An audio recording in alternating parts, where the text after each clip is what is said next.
Through the rubble of homes destroyed by Israeli shelling. About a third of the 1.8 million people crammed in the Gaza Strip have been made homeless. Most have sought shelter at UN-run schools, but there's no guarantee of safety there.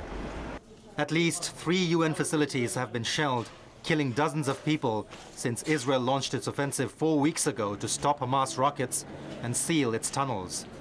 Power is in short supply after the Strip's only electricity producer was crippled, while water, food and medicines are running out. Gaza will need at least $6 billion to rebuild its infrastructure, experts say. The human casualty toll is staggering. More than 1,800 Palestinians killed and thousands more injured. Israel lost 64 soldiers. Prime Minister Benjamin Netanyahu went to a hospital in southern Israel to talk to soldiers injured in Gaza. His visit came amid heightened tension in Jerusalem. A construction vehicle driven by a Palestinian knocked down and killed a pedestrian and overturned an empty bus. The police shot dead the driver. His uncle said the man should have been arrested and questioned instead. Also in Jerusalem, troops were called in after an unknown gunman shot and wounded a soldier before fleeing on a motorcycle.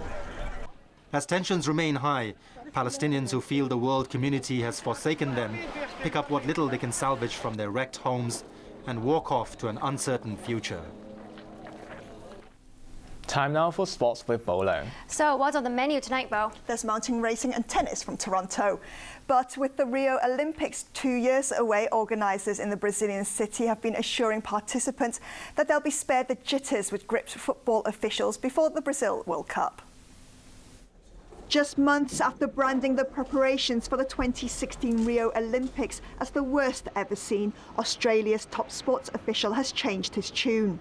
Concerns had been raised about Rio de Janeiro hosting the first Olympics in South America because of project delays and cost overruns.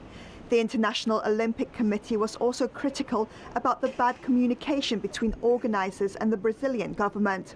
But following Brazil's success in hosting this summer's World Cup, the IOC said it's reassured that Rio's schedule is back on track. There is construction happening at a significant pace, and we've got our games director there at the moment watching the test events and for other work. We've got permanent people there, the IOC, and we're back there officially for a report at the end of September, but the prognosis is much, much better. Organisers of the Rio Olympics are also confident they'll be able to deliver, pointing out that similar fears expressed before the World Cup proved to be off the mark. They add that the sporting extravaganza in 2 years' time is unlikely to face the construction delays in the lead-up to the World Cup because the remaining venues that have to be completed are smaller than football stadiums. The cost of the Rio Olympics is expected to exceed $17 billion in public and private spending. Here in Hong Kong, champion mountaineer and long-distance runner Stevie Kremer is looking forward to her toughest challenge yet, a grueling 50-kilometre run to the summit of Lantau Peak. It's definitely nice to have seen the vertical kilometre course, to know what to expect, and I'm going to go on the Stairmaster a few times before I come back here. As far as the 50K, I have to be honest, I've typically stopped at 42 kilometres. I haven't really gotten to that whole 50K mark yet, so this might mark a new little check mark off my list.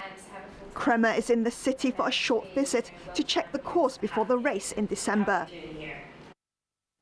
Rain delayed the opening of the Rogers Cup in Toronto, but when play finally got underway, Croat Ivan Dodig surprised 10th seed John Isner of the US. The American lost the opening match of their first round contest. But Isner then managed to win a second tie-break to level the tie. But Dodig was firing on all cylinders as he won the decider 6-3. Jo-Wilfried Tsonga was made to work for a place in the next round when he faced fellow Frenchman Edouard Rojan-Fasselin. But Tsonga, seeded 13th, managed to get the upper hand and triumph in straight sets. 2 sets to love, 7-6, 6-1. Another Frenchman, Julien Benneteau, had little trouble against Australian Leighton Hewitt. Beneteau cruised into the second round with a 6-1, 6-2 victory. A look at the weather before we go. It was cloudy today with a few showers and isolated thunderstorms, but there were some sunny intervals in the afternoon. Temperatures range from 27.3 to 30.7 degrees, while the relative humidity was between 78 and 96%. Winds were light to moderate coming in from the south. Let's check on the ultraviolet reading. The maximum recorded for the day was 5. Tomorrow's UV index will be around 4. Now for a look at the weather in the region. A broad trough of low pressure is bringing showers to the northern part of the South China Sea. A short while ago, severe Typhoon Ha-long was centered about 690 kilometers southeast of Okinawa and is expected to move north at about 14 kilometers per hour in the general directions of the Ryukyu Islands. And now the satellite images. Cloud bands associated with the low pressure are covering the northern part of the South China Sea. Here's what we can expect over the next few days. It'll stay gloomy with more showers tomorrow. Temperatures will range from 27 to 31 degrees. More wet weather in the following few days. Here are the latest pollution readings under the Air Quality Health Index. General stations are at 3 to 4, meaning the health risk is low to moderate. Roadside levels are at 4 to 5, and the health risk is moderate. Finally, here's the weather around the world.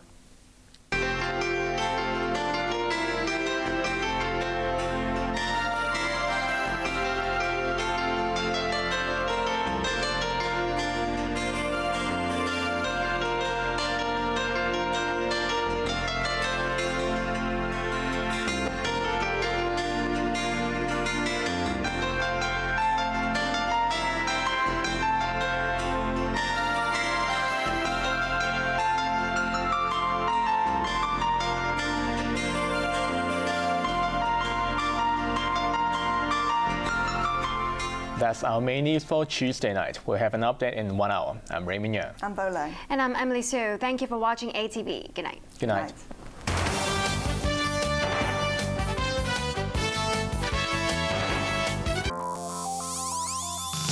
Coming up, check in current news, European Journal.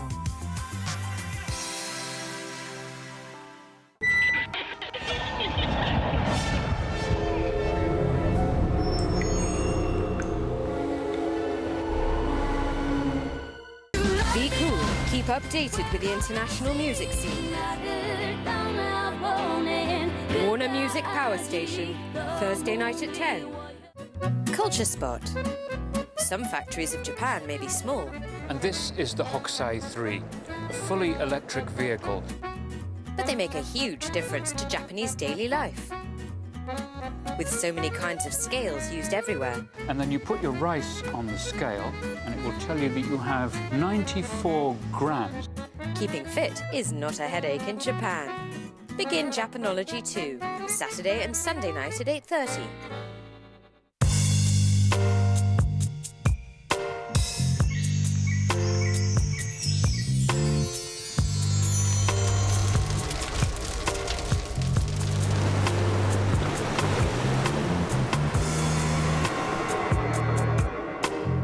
Elemental Evolution, ATV Miss Asia Pageant 2014 is now inviting applications.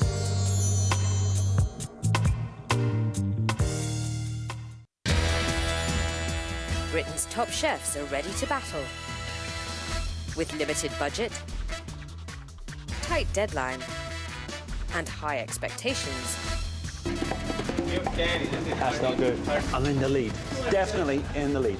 Yeah, let's 1, go. 2, 3. Who's going to make the most money? Chefs, put your menu where your mouth is. Saturday and Sunday night at 9. This Saturday, get extra amusement from our fabulous Korean Hour. And wait until you come to the final destination, where you will be welcomed by endless tears and heartwarming laughter. Korea Agro Fisheries and Food Trade Corporation Special. Korean Hour, an immortal work, Saturday afternoon at 5:30.